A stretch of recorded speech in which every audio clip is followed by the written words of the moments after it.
আজ আমি বানাবো সবুজ লুচি। সবুজ লুচি বানানোর জন্য আমি এখানে একটা পালং শাকের আটি নিয়ে নিয়েছি। এবার পালং শাকটা বেছে ধুয়ে নিয়ে আসবো। আমি বেছে ধুয়ে নিয়ে চলে এসেছি। এরপর আমি একটা কড়াই বসিয়ে দেবো গ্যাসে। গ্যাসটা জ্বালিয়ে নিয়ে কড়াইটা বসিয়ে দেবো। এবার কড়াইয়ের মধ্যে জল দিয়ে দেব অল্প পরিমাণে।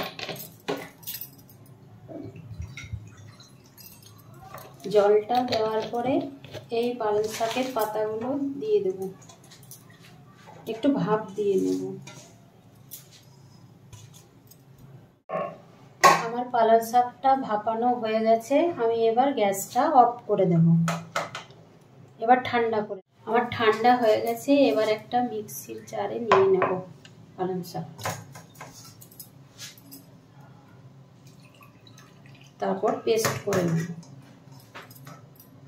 আমার পেস্ট বানানো হয়ে গেছে।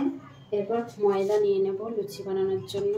ময়দার মধ্যে ময়াম দেওয়ার জন্য অল্প পরিমাণে নুন, পরিমাণ মতো চিনি, সাদা তেল দিয়ে ভালো করে মাখিয়ে নেব। এরপর এই পেস্টটা দিয়ে মাখিয়ে নেব। আমার ময়াম করা হয়ে গেছে।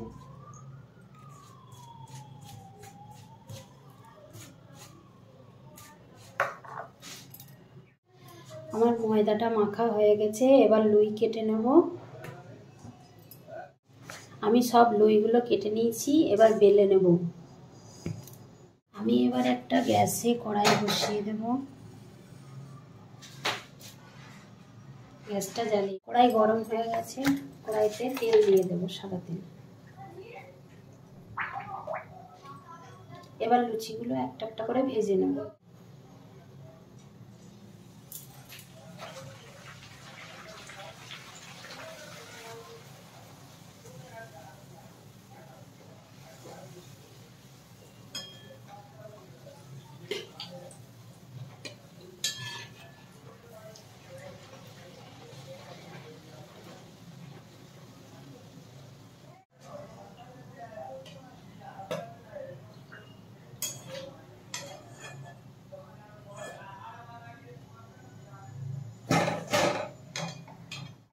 আমার সবুজ লুচি বানানো হয়ে গেছে।